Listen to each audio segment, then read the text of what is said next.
നമസ്കാരം. ഈ വീഡിയോയിൽ കണ്ണൂർ അസംബ്ലി മണ്ഡലത്തിലെ വോട്ടുകളാണ് അനലൈസ് ചെയ്യുന്നത്.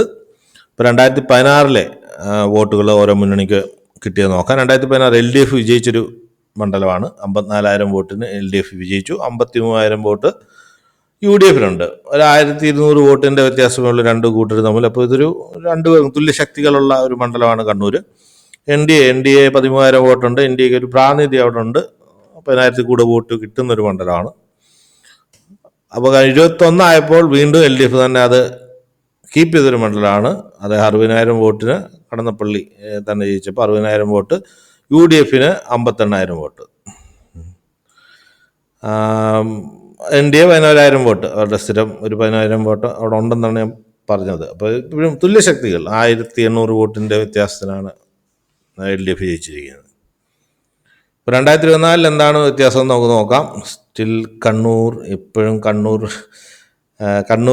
നിയോജക മണ്ഡലം കണ്ണൂർ ലോക്സഭ മണ്ഡലത്തിൻ്റെ കീഴിലാണ് വരുന്നത്. ഇപ്പം സ്ഥിരം കണ്ണൂരിലെ പാറ്റേൺ തന്നെ UDFിന് ഒരു അപ്പർ ഹാൻഡ് നല്ല രീതിയിൽ വന്നിട്ടുണ്ട്. 69,000 വോട്ട് പിടിച്ചു, 70,000 വോട്ടോളം പിടിച്ചു. LDF 44,000 വോട്ടിനടുപ്പിച്ച് പിടിച്ചിട്ടുണ്ട്. NDAയും സ്ഥിതി കുറച്ച് മെച്ചപ്പെടുത്തി 16,000 വോട്ടാക്കിയിട്ടുണ്ട്. അപ്പോൾ ഇപ്പോഴും നോക്കണ്ടേ മാർജിൻ, നമ്മൾ പറഞ്ഞില്ലേ അസംബ്ലിയിലെ മാർജിനുകൾ 1,000-2,000 താഴെ മാർജിനൊക്കെ ഉണ്ടായിരുന്നത് ഇപ്പോൾ LDF UDFും തമ്മിൽ ലോക്സഭ വന്നപ്പം 26,000 വോട്ടിൻ്റെ വ്യത്യാസമാണ് UDF LDF കൂടെ വന്നത്.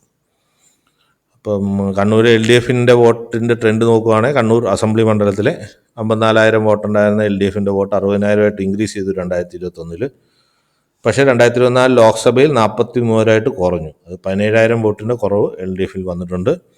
കണ്ണൂർ വീണ്ടും UDFിൻ്റെ ഒരു കൺസിസ്റ്റൻറ്റ് പെർഫോമൻസ് മലബാറിൽ എല്ലായിടത്തും ഈ കാണുന്നതാണ്. 2016 53,000 ഉണ്ടായിരുന്നത് 58,000 5,000 വോട്ട് കൂട്ടി. 2024 ലോക്സഭയിൽ 69,000 11,000 വോട്ട് കൂടി 70,000 വോട്ടായി UDFിന് കിട്ടിയിട്ടുണ്ട്. ഇപ്പോൾ NDA ഒരു സ്ഥിരം വോട്ട് 13,000 നിന്ന് 11,000 ഡിക്ലൈൻ ചെയ്തെങ്കിലും 16 കുറച്ച് വോട്ട് ഇൻക്രീസ് ചെയ്ത് ലോക്സഭയിൽ 16,000-17,000 വോട്ടോളം എത്തിയിട്ടുണ്ട്. 3 മണ്ഡലം നോക്കുവാണെങ്കിൽ അസംബ്ലിയിൽ 2 തവണയും LDF ആണ് ജയിച്ചെങ്കിലും തുല്യമായിട്ട് നിന്നൊരു മണ്ഡലത്തിൽ പെട്ടെന്ന് ലോക്സഭ ഇലക്ഷൻ എത്തിയപ്പോൾ UDF ഒരു 20,000 വോട്ടിൻ്റെയൊക്കെ മാർജിനിൽ മുന്നിലെത്തുക എന്ന് പറയുന്നത് വലിയൊരു അപ്രതീക്ഷിതമായിട്ട് ട്രെൻഡായിപ്പോയി. അപ്പോൾ ഈ ഒരു ലോക്സഭയുടെ വോട്ടിംഗ് പാറ്റേണിലുള്ള ട്രെൻഡാണോ അതോ ഈ 2026 അസംബ്ലിയിൽ അത് പ്രതിഫലിക്കുമോ എന്നുള്ളത് നമുക്ക് നോക്കേണ്ടതാണ്. എന്തായാലും പ്രേക്ഷകരുടെ ഓരോ അഭിപ്രായങ്ങൾ പറയുക. ആരായിരിക്കാം 2026 വിജയിക്കാൻ സാധ്യതയുള്ളത്. അപ്പം നമ്മൾ 140 മണ്ഡലത്തിൻ്റെയും വീഡിയോ അനലൈസ് ചെയ്യുന്നുണ്ട്. അപ്പം ഇതേപോലുള്ള വീഡിയോ കിട്ടാനായിട്ട് ചാനൽ സബ്സ്ക്രൈബ് ചെയ്യണമെന്ന് അഭ്യർത്ഥിച്ചുകൊണ്ട് നിർത്തുന്നു. നന്ദി, നമസ്കാരം.